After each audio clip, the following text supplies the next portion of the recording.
Bonjour, bienvenue dans cette nouvelle vidéo. On va parler d'un point fondamental quand on aborde le noir et blanc, le contraste de vos images. Pourquoi beaucoup de photos noir et blanc sont ratées ou donnent un effet assez mitigé? C'est en fait justement pour un problème de contraste. Elles sont peu contrastées, à savoir qu'il n'y a pas de beau noir et de beau blanc, mais il y a beaucoup de gris sur l'image. Le gris est nécessaire, hein, c'est des teintes qui sont nécessaires pour aboutir à une image cohérente, mais il y en a trop. Et donc une image peu contrastée, sans beau noir et sans beau blanc, donne une image qui donne un peu un effet, on dit grisouille, c'est-à-dire pas très réjouissant. Comment pallier ça? Bon, déjà on peut s'inspirer de ce qui a déjà été fait et voir le travail des autres photographes. Par exemple, Lost Place, une photo d'un photographe qui n'est pas très connu, mais Michael Gaïda. Je vous laisse le lien de son site en description. Sur cette photo, en fait, on voit que, vous voyez, c'est une photo donc d'urbex. Les lanterneaux par où arrive la lumière sont vraiment complètement brûlés. Voilà, il n'a pas hésité à brûler la lumière à ce niveau-là. Et à certains endroits, le noir est bien noir. On parle de noir carrément bouché. Donc en fait, il a profité de la latitude qu'on a en noir et blanc et qu'on n'a pas en couleur. C'est vrai, en couleur, il ne faut pas brûler comme ça les blancs exagérément et on ne peut pas boucher les noirs de trop. En revanche, en noir et blanc, on a cette latitude et le photographe ici en a profité au traitement pour aboutir à une photo qui est vraiment très bien contrastée. Vous voyez une autre photo, donc c'est le coq, donc j'ai pris ça, c'est un détail que j'ai pris dans une ville d'Auvergne, où on voit que là c'est joué sur les silhouettes, donc tout simplement à la prise de vue, ne pas avoir peur du contre-jour. C'est vrai qu'on fuit habituellement le contre-jour, mais en noir et blanc on peut vraiment l'exploiter pour dégager une silhouette.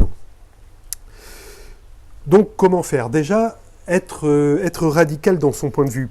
Vous avez dû regarder, alors je ne prends pas parti évidemment politiquement, mais ce qu'on retient des grands débats politiques, c'est souvent des engueulades qu'il y a eu entre tel et tel homme politique charismatique. On retient peu les discours technocratiques qui amassent des graphiques et des chiffres. Voilà, donc ne pas hésiter à être radical pour qu'on se souvienne de vous. Et du coup, ne pas hésiter, comme on l'a vu avec la photo d'Urbex, à vraiment aller boucher les noirs et vraiment brûler vos blancs. Ça, en noir et blanc, on peut se le permettre. Je répète, en couleur, c'est pas le cas, mais là, on est vraiment dans le noir et blanc. En noir et blanc, on peut vraiment exagérément brûler les blancs et boucher les noirs pour obtenir une image bien contrastée. Évidemment, surveillez votre histogramme lors du traitement pour ne pas non plus être caricatural et obtenir quelque chose qui sera... une image qui ne sera pas du tout lisible, mais vous pouvez quand même y aller assez fort au niveau du contraste.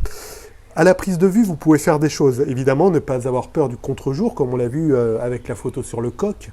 Là, vous pouvez y aller. Une photo en contre-jour va même parfois être bonne et meilleure en noir et blanc, évidemment, qu'elle ne l'est en couleur. Et aussi ne pas avoir peur des lumières dures. Vous savez, les lumières dures, c'est les lumières qu'on n'aime pas trop. Par exemple, quand on est en voyage, on ne choisit pas toujours l'heure où on va voyager telle ou telle chose. Parfois, c'est un voyage un peu organisé et on tombe aux pires heures, entre 2 heures et 4 heures de l'après-midi, sur un site magnifique. Alors, entre 2 heures et 4 heures de l'après-midi, le soleil est à son zénith et du coup, ça produit une lumière très dure. En couleur, c'est difficile à traiter. On se retrouve avec des zones très contrastées, avec une plage dynamique énorme entre beaucoup de zones d'ombre et beaucoup de zones, au contraire, surexposées, très, très éclairées. En noir et blanc, on peut vraiment tirer son épingle du jeu et profiter de ces moments où la lumière est très dure. Donc n'hésitez pas, quand la lumière est dure, à vous câbler noir et blanc, si je puis dire, à penser noir et blanc. Et ça fera au contraire de très belles images bien contrastées. Au traitement d'image, ne vous contentez pas évidemment de baisser la saturation à 0. Alors oui, vous obtiendrez une image entre guillemets noir et blanc, mais en fait ce que vous obtiendrez, c'est une image décolorisée, pas une image noir et blanc. Ça, on en parle, on aura le temps largement d'en reparler. Utilisez donc un vrai module de traitement noir et blanc où vous pourrez calibrer pile poil votre contraste comme vous le voulez, en travaillant vos noirs, en travaillant vos blancs et en calibrant vraiment la teinte de votre image. Quand je dis travailler la teinte de votre image, c'est évidemment pas mettre de la couleur dans une image noir et blanc, mais c'est-à-dire par zone de couleur, sélectionner le contraste. Par exemple, là vous me voyez dans un cadre où il y a un peu de verdure quand même ici dans l'image, je pourrais choisir, imaginons que je fasse une photo, alors qu'il n'y aurait pas beaucoup d'intérêt, il y aurait ma tête, un mur et de la verdure, mais imaginons que je prenne une photo et que je veuille pousser le contraste de cette verdure, et ben dans un vrai module de traitement noir et blanc, on peut, au lieu de juste baisser la saturation à 0 de toute l'image, je peux choisir vraiment de angle par angle, coin d'image par coin d'image, d'avoir un traitement différent sur cette image. Ça, vous pouvez le faire dans un vrai module de traitement, sans prendre, je dirais, la facilité de juste baisser la saturation à 0. Et évidemment, travailler votre contraste, comme on l'a vu, en n'hésitant pas vraiment à aller boucher vos noirs et en n'hésitant pas à aller brûler un peu vos blancs. Veillez quand même à l'histogramme, que ce ne soit pas quelque chose de grotesque, mais c'est comme ça que vous pourrez vous en sortir. Voilà, bon, pour une première approche du contraste noir et blanc, en clair, n'hésitez pas à être radicaux dans vos choix. Travaillez bien votre contraste, votre point noir et votre point blanc. N'hésitez pas à un peu pousser les curseurs, mais pas trop quand même. Surveillez votre histogramme.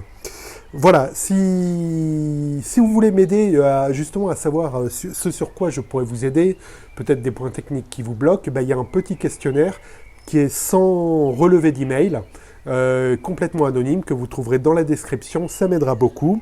Vous pouvez évidemment vous abonner à la chaîne et pour être au courant des nouvelles vidéos, appuyez sur la petite cloche. Il y a une vidéo en principe tous les vendredis.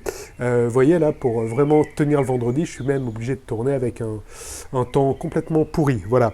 Et n'hésitez pas à visiter le blog Vexin Photographie, dont vous trouverez l'adresse en description de la vidéo. Voilà, je vous dis bonne photo, mais près de chez vous.